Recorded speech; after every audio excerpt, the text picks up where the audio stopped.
What's up, everybody? Renfail here. Hopefully you are doing well.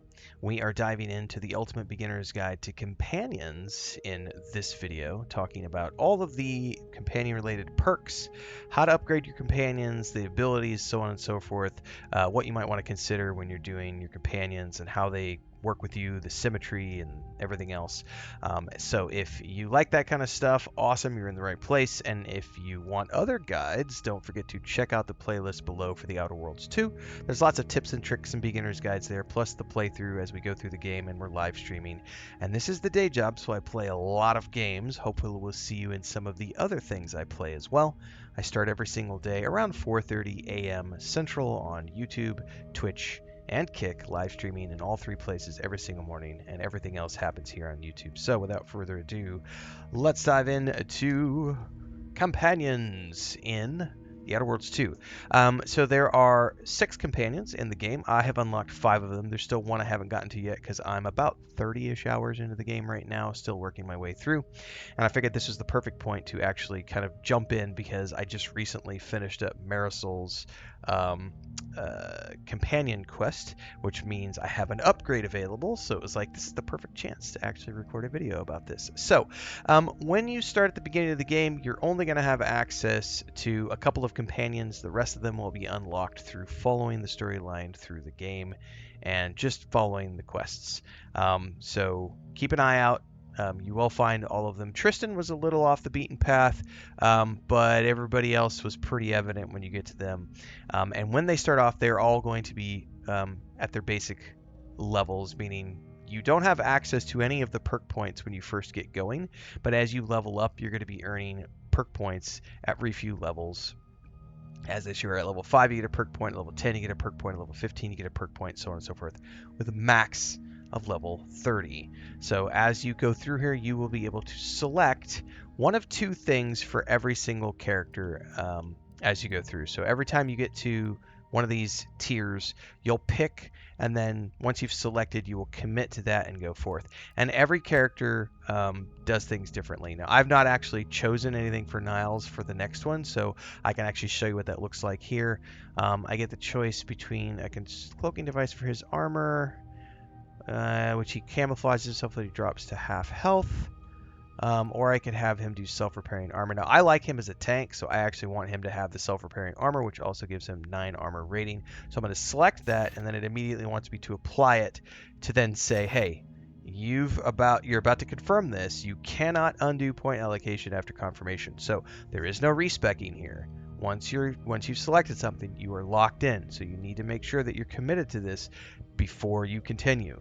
They confirm it. Make sure you understand that. Accept. Good to go from here. Anytime you have a character who has a point that needs to be spent, you're going to see a green icon above their name when you're on your ship, and that'll tell you that, hey, you've got things to select here.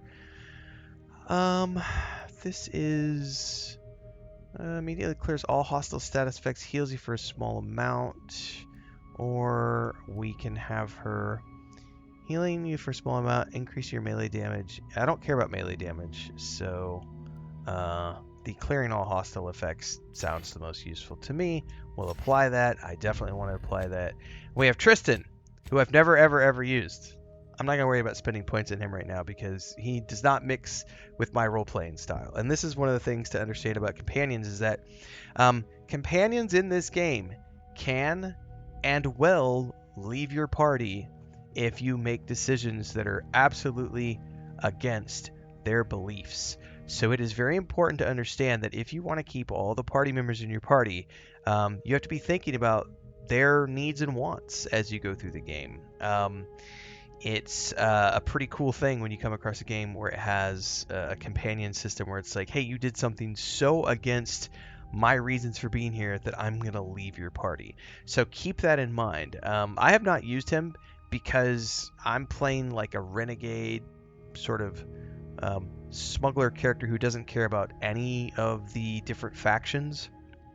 And he does not fit in with my particular style of gameplay. My current main is Marisol, and I really do like Valerie.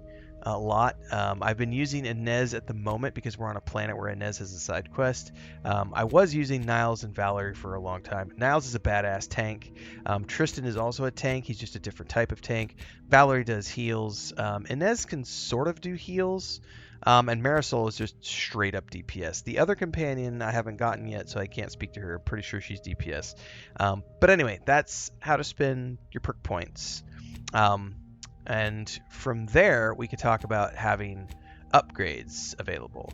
So when a character has an upgrade available, you're going to see that right there on the top right. What does that mean? Well, upgrades are only available when you complete side quests for your companions. So if you want to upgrade your characters, upgrade the companions, you have to do their side quests. If you don't do their side quests, you'll never be able to upgrade the companions. Upgrading the companions does some really cool things. It upgrades their armor, their weapons. It gives them a slightly different look when you level them up. Like Niles, when we started, he looked one way, and then he got a helmet and some other stuff. So there's some perks to all this stuff. But the big thing is that you have to visit the party upgrade screen at a workbench to add and edit companion mods. Well, we're here on the ship, and we're at a workbench, so this is the perfect place to show you how this works in real time. So when you actually have a mod available for your companions, you'll see this over on the far right. It'll say new upgrade available. There'll be that green little highlight thing. We're going to click that, and that's going to take us into this menu, which shows us that Marisol has... Quick commercial break, everyone, to celebrate and give thanks to all of these amazing people who keep me on the air full time. Really appreciate the support. All you got to do is join as a member. You get access to private videos. You can also do super thanks on any upload or super chats and stickers on any live stream or premiere you see. And beyond that, don't forget we're multi-streaming over on Twitch now, so you can support over there as well. Thanks so much to everybody. Let's get back to the video at hand. This up's great. Now, we get to choose between one of two abilities for her pistol. So we can have it do damage in an area, slightly more damage, or we can have it do plasma side effects and deal slightly more damage. Find the buzz of a circle after killing anyone within it. I think, honestly, I'm going to take the plasma side effect. I like the idea of having an additional burn effect on things. And then down here on the armor, we can give her immunity to shock or plasma. We'll give her immunity to plasma effects. Once you've chosen those things, you will then be done with that. And you can back out of here, and you can then look at your additional party members going through here. I haven't done Tristan's side quests. You'll notice that he hasn't unlocked any of his yet. I haven't finished Inez's first ones yet, so I don't have hers, but I have done Valerie's. Once you've completed them, you can come back and change them at any point in time once you're at a crafting station. So it's important that you're here to break them down. And from here, the big thing to understand is that it has to be done at a crafting station. Also worth noting is that Niles is a walking crafting station. None of the other companions have access to that, but he is a walking crafting station in and of himself. So if you have Niles with you, you don't necessarily have to be at a workbench to add the upgrades for your companions. But that's worth noting is that you can only adjust the stats of or the mods of your companions at a workbench, or if you have Niles in your party, you can talk to him and he will bring up the workbench once you're off the ship. He won't do it when he's on the ship. Aw, there's Lucy the Crabble. Let's give her some scritches. She's a good girl. Yeah. Anyway, that is a short and informative guide on everything you need to know about companions, how to upgrade them, and how to get the most out of them. They can be suited to fit any playstyle. Which types you want to go through and use throughout the game is entirely up to you, but just remember that your choices do matter. And if you want to get the most out of them, you will have to go out there and do their side quests. If you found this useful, make sure to like, subscribe, hit the bell icon so you never miss an update. Check out all the other guides in the playlist down below, and I will see you in the next stream or video for the Outer Worlds 2 and hopefully beyond and all the other games I play here on the channel. Till next time, stay safe. Happy gaming.